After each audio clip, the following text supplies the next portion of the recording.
OKFM 101.7.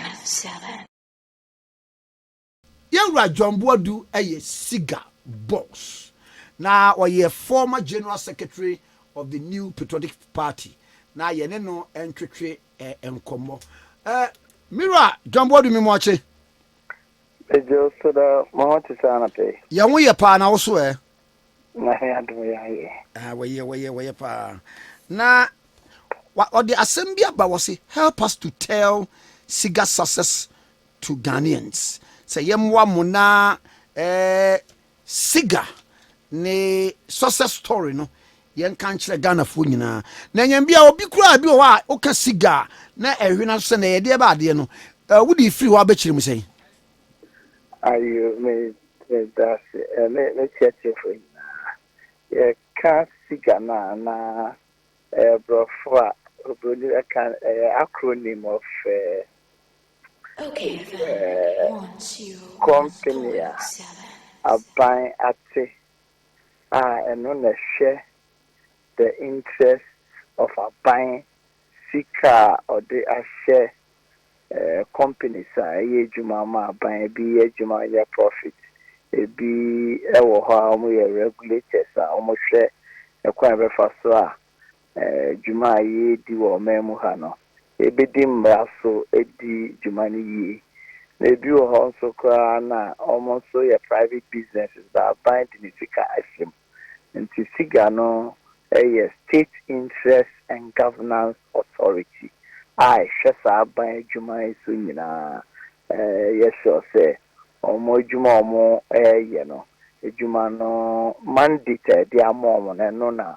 omo di ho juma omo ye profit so even omo ye losses kra na omo ye losses within agreed arrangement also omo ye losses nti eno ni SIGA na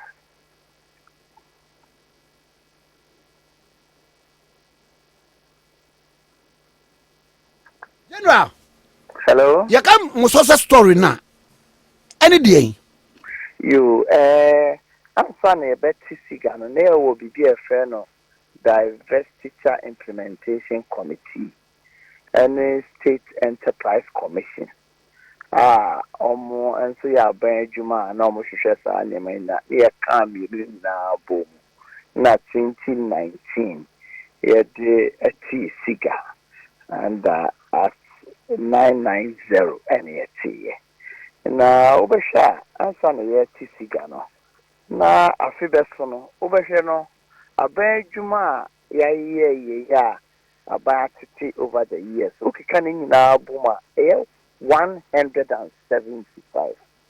So 175 over 2016 before the SIGA na over omo afi aso wo bibi friend TFM act ye mra trese abenjumba biara wo ho ban ate no se afiso a before me nsenti no also more prepare more audited account now the ma controller and accountant general na 2 months now say 3 months now say your management account na audited there audit the 4th month by end of April also your audited account auditor general audit normal presentation auditor general and control accountant general. Ubeje the 2016 out of 175 OKFM naira only 18 and a present management and audited account. Out of 18 is 2 magum you know and a present audited account. 16 now can almost present a management account now audit the account. And to imagine say a buying a disika as a jumabua or more yen. Now at the end of the year no akuntabu biamem 175 entities no just 18 back and it me represent the account. And at that time no so obi Juma, you can mention the cocoa, this, you know, not see a profit. A quan ben on fast year profit.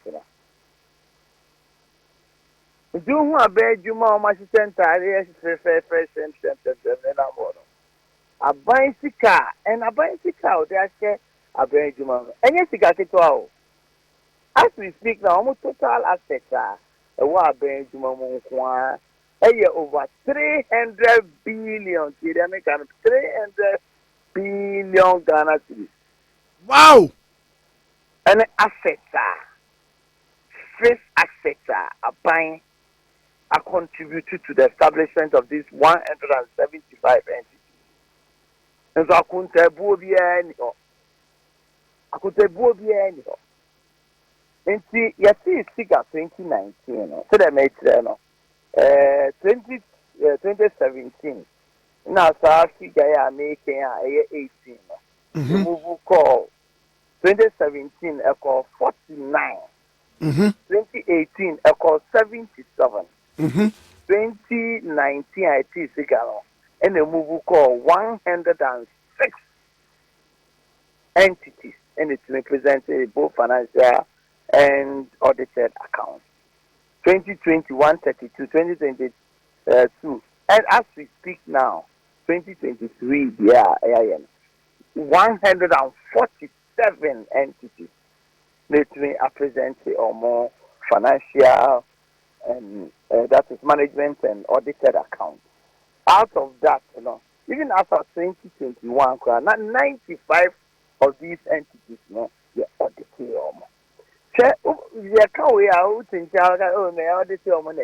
You audit your money, first of all, whether more your profit and no more your losses. Some of your profits are quite ben on fast year profit. Some of your losses are quite ben on more year losses. Quite ben a best fast now you to me, I'm losses or more year. It's in the upper form. Yeah, because the honor examine life is not worth living.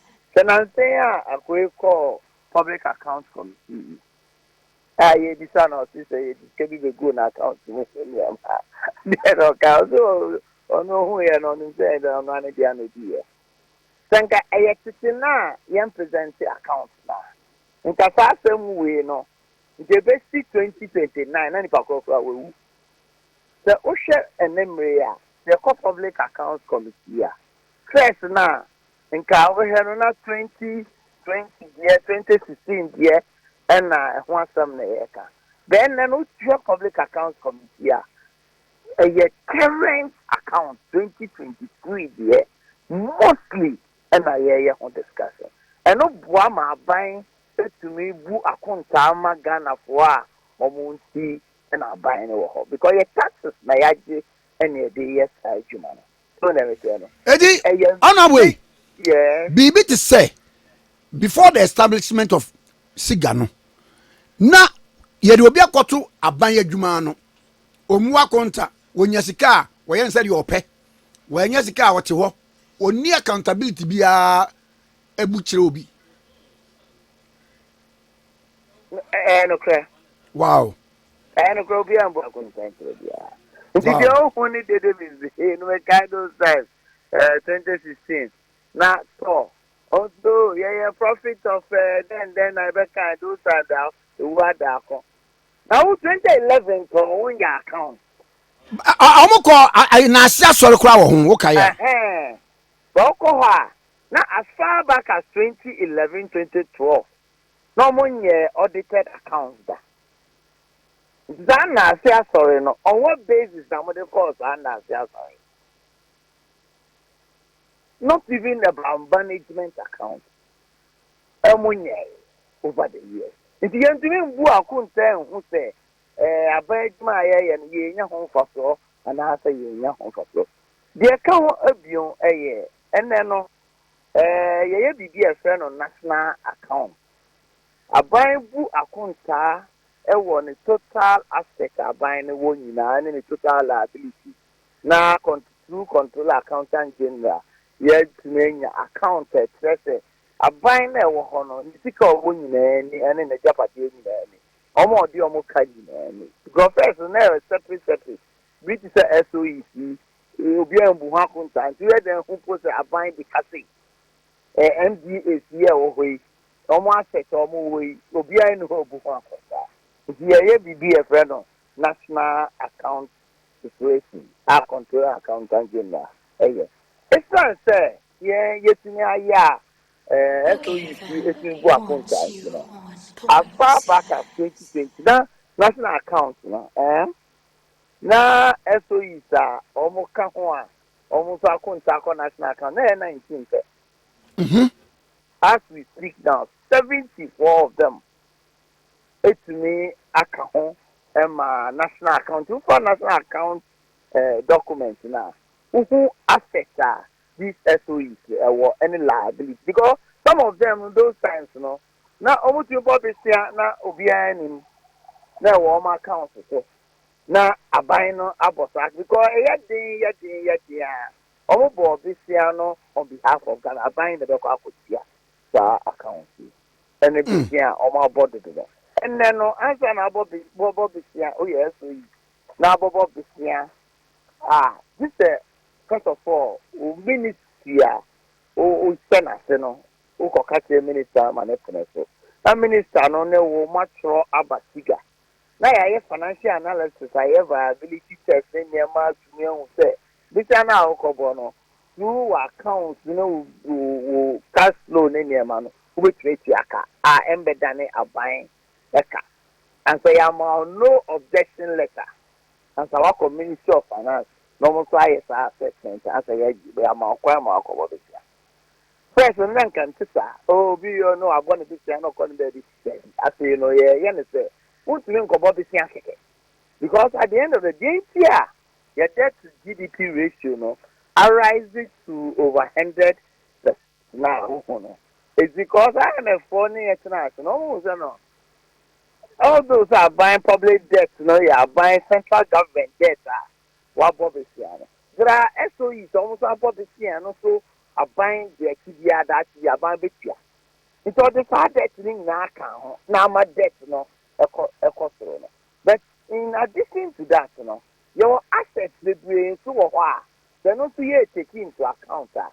That's what Emma accounts a year Emma uncle yes I bind the account because yes our national account only out of the central bank and the central government now SOEs and MDAs no they be almost as door so far MD Metropolitan District Assembly no na wa access papa school da ye see road da ye market da ye ye asset of government and one take care no into account o ko bo be see e because all the come more meanwhile our asset won't take account of so na me tell no nti ye ya dia e be hands aban kasa image as to say that strengthen our ability to be able to account for its stewardship as to the total asset and total liabilities of the company. There will be a friend of state ownership report. That state ownership report, a report a trace to say 175, a 147 entities. Extra more assets, extra more profitability, or more operations, or more year BBR. Now, I was saying every year, over say over the years, not pay out for our share and Ministry of Finance for the year.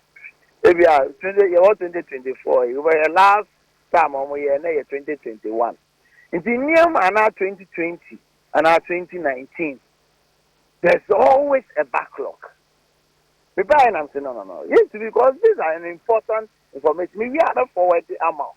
Who are buying companies ni ejuma omo ye, omo ya de, omo nya de, omo nya profit, omo nya profit, omo chia dividend ma buying, omo create employment more, omo gender man mema ratio, omo di ejuma no eye, omo take climate smart investment enema. But only good for information for government for decision making. Me buy am 2021 there was immediately now you publish here. Now what you for the first time in the history of SIGA and Ghana, no, they published 2022 and 2023 SOR. For the first time. This year, no, you're current. Look at your website as well. SOR for 2023, 2022, nah, they are published. Now, Okofa, now be who are buying Juma, ne Juma, omo ye, and ne omo yadi, omo yadi. Ukraine, which between 2023. 2022 and 2023 a very juma aya dia bebre ba omo affairs no na omo boka chichi tiro even say 2023 omo boka kra so at papa omo ye profit and also no profit no akone nima nkasa nkasa what share controller accountant auditors general report for 2023 Then me way. Oh, but say me financial management up to master's level until at least I can appreciate it. Time now, me time, yeah. Me forward SOR for 2023 amount now what can we okay. What's not an answer to the frame. Martin. Now details of it. Confidence everybody now be here because you better who CEOs ya when now homo ya de no homo ya de obe woni da homo ya profit homo present on account homo for a very long time present account so homo bo mo safo ene ne ma nyina obe woni nyina e wo ma bebre o ha what bo ma ba so o share the friends Ghana publishing here over the years someone ya de kwa for the past 2-3 years omo ya de to the sense almost make it profit. First, no, now I'm working 6 months, 7 months, and Omoka. And then in 24th, 25th, now you see Omoka. Oh my idea, my almost could be a branch. Hey, David Asante. David Asante. A Juma which me I within just 6 years. Into that the fortune of maybe Papa or Juma Ghana public. Oh, sir. I'm not publishing or age, man. No, yeah, UD CD or whatever. A car or more ball on your caketua. I'm a company, no, and get Gukra. I have 10 is our company around within just a very short time. And it's a document, I mean, who found out can who say yes. Which last year state ownership report now. Most of the companies now in here because of the debt DDEP now are buying here. So that's a central program. And see, most of the financial institutions, including Bank of Ghana, action, my losses, no, the member of the auditor general report. I don't general report for 2023, catch and say. Infractions are SOUs, no, a year for 2023, no. SOT as compared to 2022 by 46%. Just because every year you also present your account. One year there don't call public accounts committee. Name and shaming if you want to we need to go out. Infractions or more year. Now 46% no amount. 6 billion Ghana cedis. That's 6 billion. Wow. About Sevui for 2023. Now, baby, almost year infractions. 99% of the infractions are recoverable. What it means is that 99% of infractions are almost year. Because accounts are on my current account. Nipa no yes I infraction or that's all. You bet you have SIGA. The next year the American say you bet you have a general any controller and accountant general and all the agencies are war the mandate to chase these infractions. You also motivate who are come and say 99% of the infractions now must say recoverable no afie ye twe mu no ahen na mutume recover aye and where you are there and what you nyinara as the people because like I told you total assets are and what are entities over 300 billion Ghana cedis. If you imagine say these entities no even these assets now almost 20 assets you can almost profit of 10% and Guess so. in buying betting the taxes into the so those are you feel my air can watch I mean I fear the Abanya just 70 million adults 80 million now buying what assets over 300 billion. Na say a juma ayen ye ashefwa. Your contribution look, can you imagine say in 2016 no, total contribution of SOEs to GDP no na about 10 billion. As a result of proper accountability ne reporting by 2022 no, they increase it to 58 billion contribution to GDP. Total assets are now a war by 2016 by these SOEs because they don't account to be appointed. Total assets now do 50 billion. By 2023, a year SOE, across 419 billion. Wow. And these are assets that are buying and yema. As you need a coupon, a buakun say, yeah. Your contribution, yes, sir. This SOE is now also contribute to 30% to GDP. You bet me, I say, yeah, are buying taxes they know ever form because these entities able to a profit in terms of taxes, are buying and all that for are buying to be able to take care of it.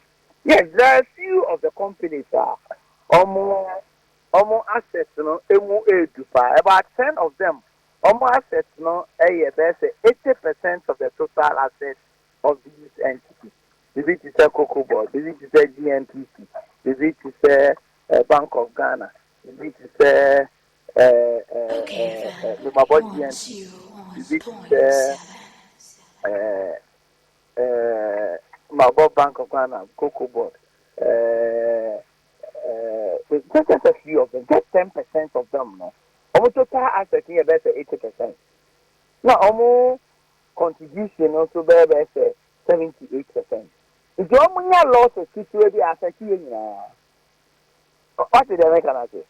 And you know, and until the last year, because of DDE, Coco, friend is saying, Bank of Ghana, a year loss of over 60 billion.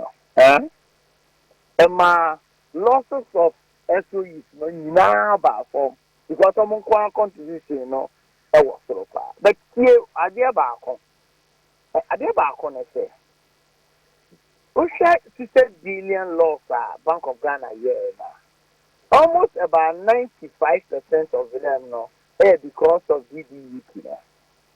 And because of DDE, over I say, they do baby cry and uncle so pensioners, their mom haircut and their mom copycat, okay.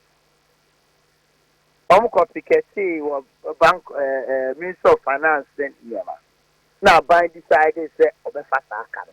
That canon and ma almost bought cabin 60 billion. It's in many of these entities, hello? But also, many of these entities, a car almost bono, a woman say, you or Honoma, almost boka, almost to me a control. A cannibal or a car said that almost boy, yea, as citizens, and your home career. The probability to say UCG. Yeah, UCG almost try a Nema to improve on their profitability, particularly in the area of collection of their tariffs and Nema. But ECG, because although say profit-making organization, they provide services in SWA. Say, okay, say, the profit motive don't go on a bear. go be in your life. For instance, me kromo ebia asen nkwasi bi wo ho. Nipa wo ho be 200. Almost here life. Transform I de be ko ho. Any post e be twene ahoma e be twene. The total cost e be no. Tariffs e be gi omo no e be tu akoma. It may take 100 years. ECG to be covered as you can. Every year, omo year accounts are omo beboka. Because there are lots of public goods any public services are omo year omo to be engine musika. okayfm. So never tell. One company said to me boka pa Ghana Water. Ghana Water boka because it's so baby. Yes, some of them get missing, which they must work on it. Almost bills collected, and some more shit, no more efficient in collecting their bills. Almost near my almost toy bill prices no so near. But they provide services then can you Ghana Water they provide this services at the price and to me more recover more cost Then to me yes service because the bill or Ghana Water for the still because almost different see almost the coin almost investment and do 1/100 of it. But there are other advantages buying because Ghana Water. One, the Ghana Water new some criteria came in at the diarrhea at the cholera at the those times okay say Guinea worm now you will be different Guinea worm. And then Guinea worm never in addition to losses now, there are other benefits. Omunya and no ebwa. Sometimes we hear analysis of the existence of these SOEs now. Also, a holistic view of what the objective and the mandate of that entity is. And so, what we say, a car no more, a car also more, a car in your home for so, and I say a car in your home for so. It's very determined whether they should be there or not. You see, but going forward for some of us, we believe that apart from regulatory entities, the FDA, MPA, PULC, Standard Board, almost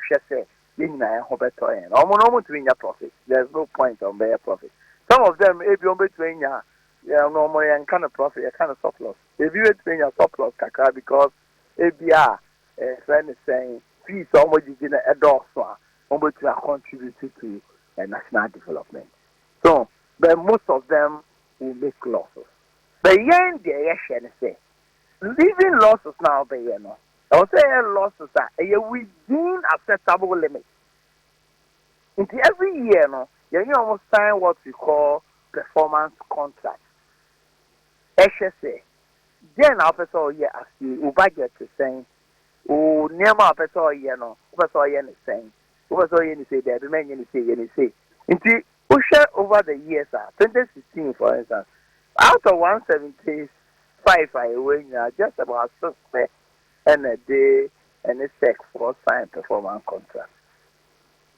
As we speak now, this year, 79 of them, which may have signed a performance contract with them. At the end of the year, it's me say performance contracts are on a sign, you're scoring our year, and we can see say performances over the years is improving because of this performance contract. They almost signed. Into mania for 5 years, see SIGA a juma almost because almost rough no na they cannot na egg crunchy into me who de rule let's say my boy this year so Yamiadum 5 years of their existence and the kind of things they've achieved over the 5 years enormous. Since this year anniversary kitu na yetimi amagana for near my pa SOEs no anything there. Only said because you to me a year so for 2023 before the end of August, well bound for program via omone aban ye, and that's our program no. SIGA for would be almost 3 years a year, 8 months, 9 months after the previous year, it's now $1.5 million. Because you now $1.5 million actually at the SIGA home, near the Juma, their bois to oversight these entities and to I can assure you, say, a positive part. You see, we get a kind of SIGA, a Juma Moyena.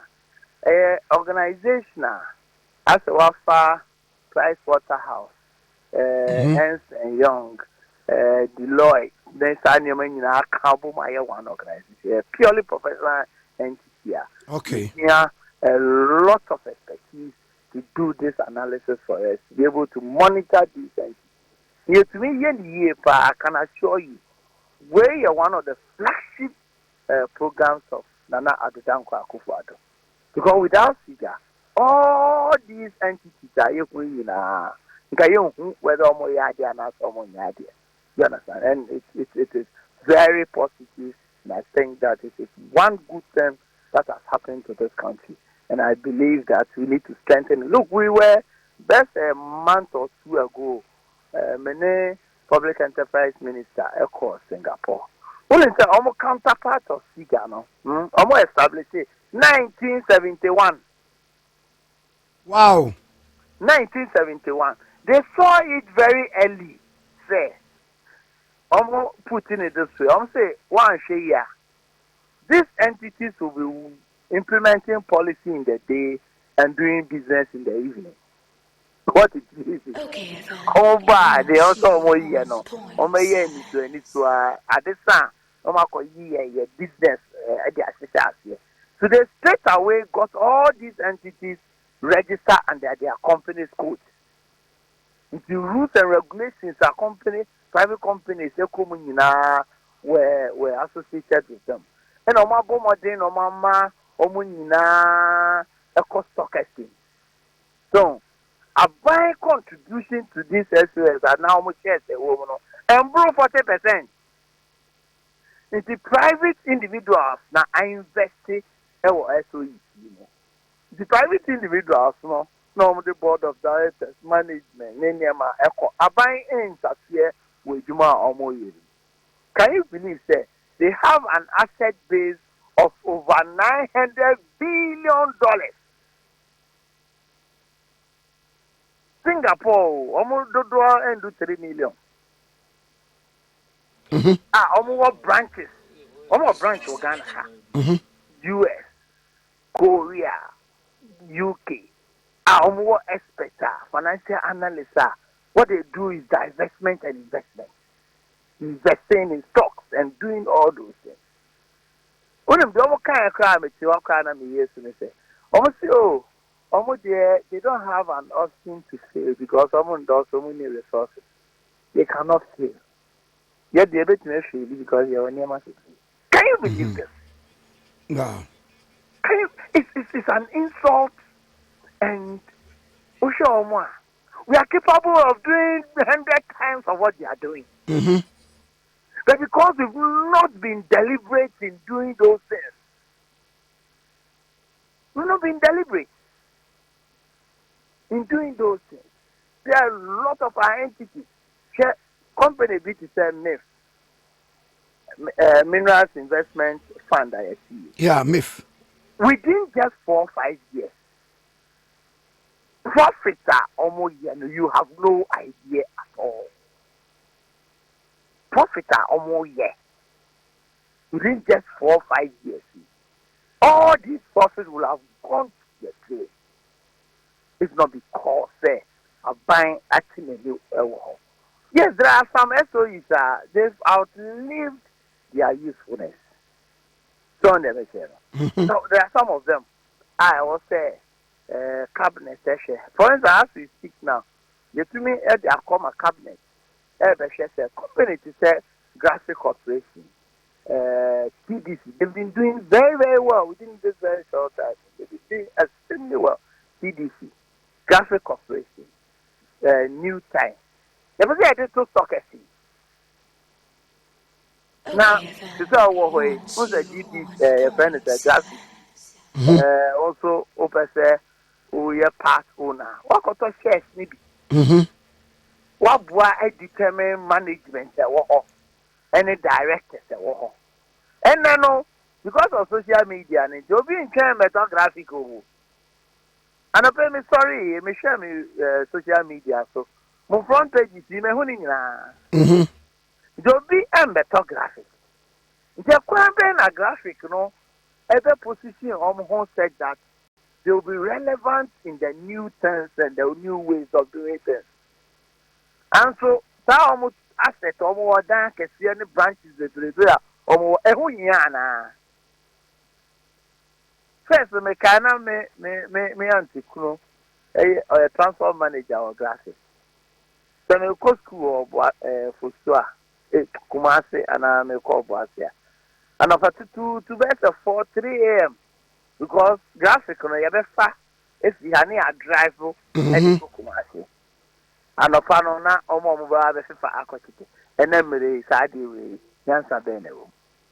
You doing ya publishing house bi wo ho. Ya ade no soft copy ni asem ya no ma print. Ananya za.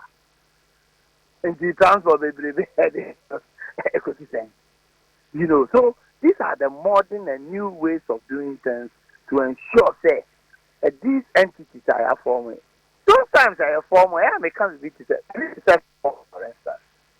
Now Italians no now more guy pass them those times. Normally determine prices of petroleum products. They're buying a formal toll at that time. First of all, to control prices of petroleum products, to make sure say petroleum products is available and accessible to all and affordable at the right quality at that time. If you got toss here, there are one company, almost lab, and it's to certify the quality of oil products in our country. In those days, established here. Now, almost produce about 60,000 to 100,000 barrels a day. As we speak now, almost capacity produces just 45,000 barrels a day. There's no oil refinery. Hot and as we speak now. Produce more than 100,000 barrels a day. I'll be breaking even. If you want to produce 45,000 barrels a day, now even in a year, currently running 50%. Straight away, oil losses. Yeah. And in those days, you two petrol no amanania. Abai surunti or the mamontoso, the mamontoso. Now, how much Dia, and Abitian, how many homo as we speak now? As we speak, almost the banks over $300 million. Wow. Hey. Now then, I thought, na masa, the nuclear woman say, either buying the pestica, pudro, a dear as our omocano. No, I compare investor, over to have invested to cackets. Yeah.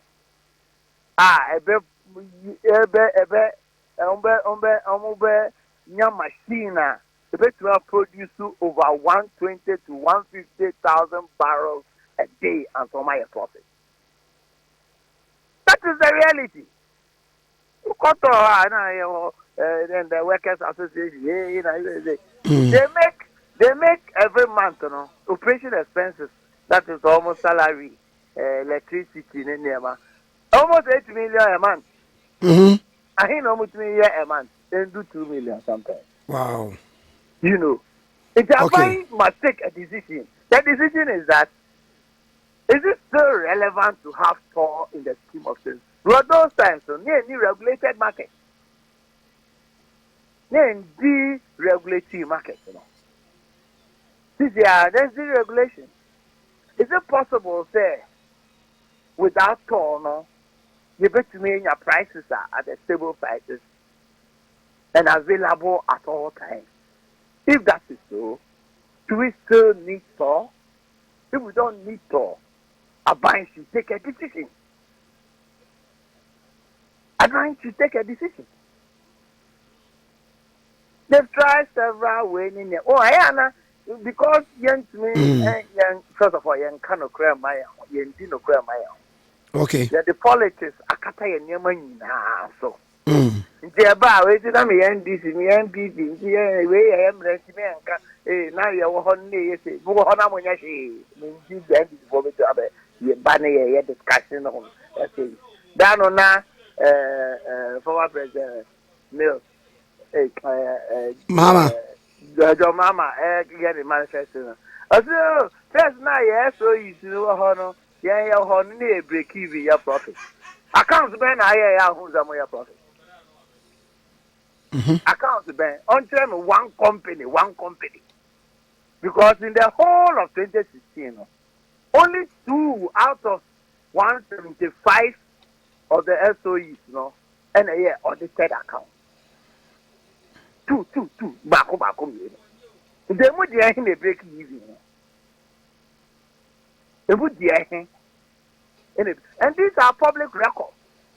COFA SOR reports from 2014 to date. That's right. One company, one. It will break even. One, just one company. It will break even before 2016. What do you mean? One. I mean one. And so, and again the fault. Again the fault because one, onim. Two, the records were not there.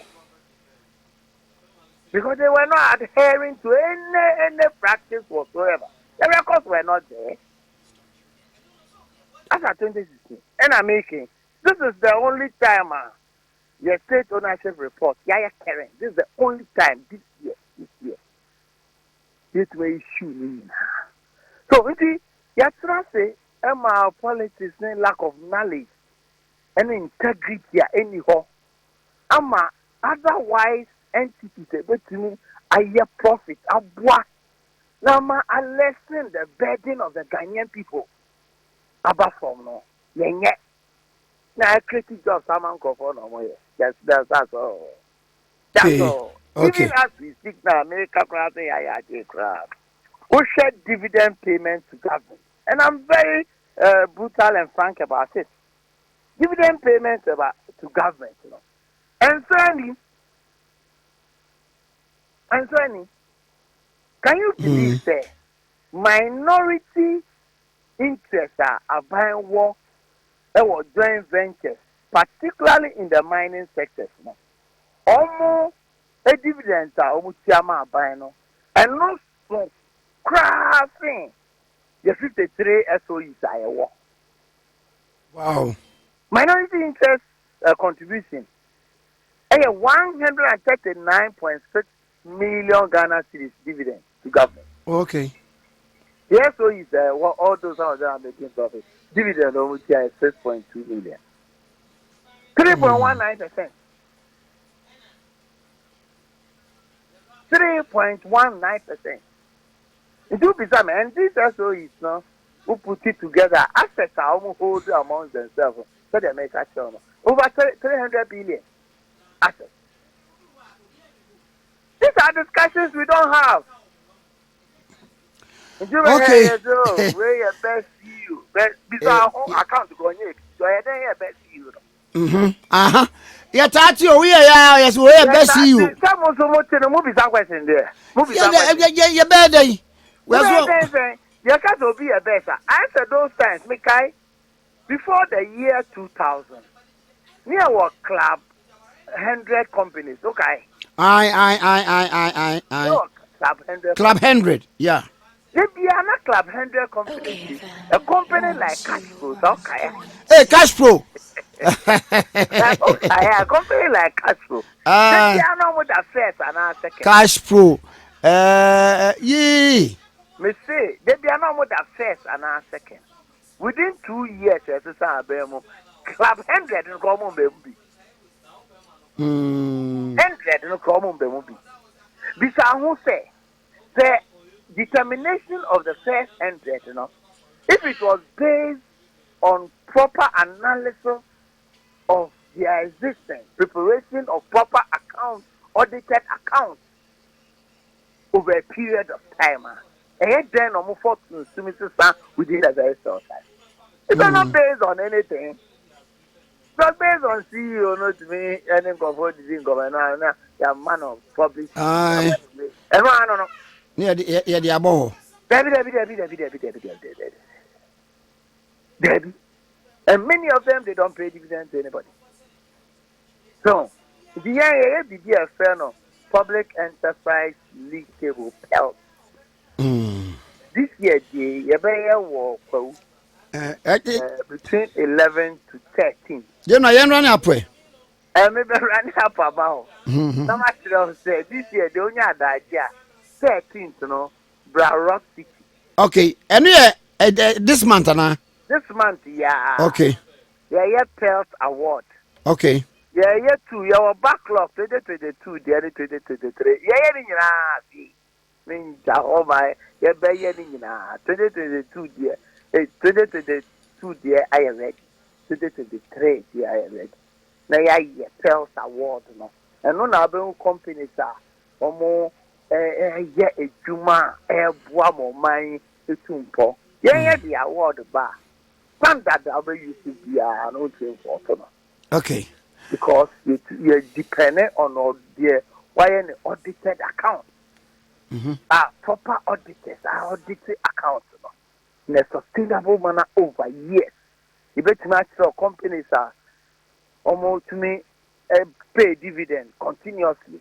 I feel much the next year, you're paying and I believe strongly say when discussion also hear you, the discussion and yet there. So, okay. Oh yeah, I said I need them go to do the The honor you seek and a war, a honor you seek a war. Say a shiny year, and I hear body, especially a bona battle. And I also a canny nimro, yeah, canny nima. Oh my, a becon and then no technology. Hey, major. Me. Apart from everything, almost pay presidential wage. Obia ni ho to me better say. Kwabena obefa so no leverage technology in the management of our entire society. Nani pa krono or the ukwe. Okay. Or the ukwe papa. And I will be here, I will SIGA. The friend entity portals are here. By end of this month, you are linked to all these SOEs. They're in faces. Every time they are linked to upper, you press it, you machine, so you better who will operate it, you better who will account. The Ambapo Major account. I hear training call for on my side. If I do baby, no, so your president, not a person who cocoa board for all my accounts. I'll press so back to my obina. Okay. Who was so home my expenditure obina. And no, never more mine account anymore. And you have been now, question a ledger. No, I say, no, will be document, not the actually both. This is where modern Ghana be a year coming. So, never see. Yeah, that yeah. Martin. Small reporters. I Martin. I would be a reporter, Papa. So I can see. Martin.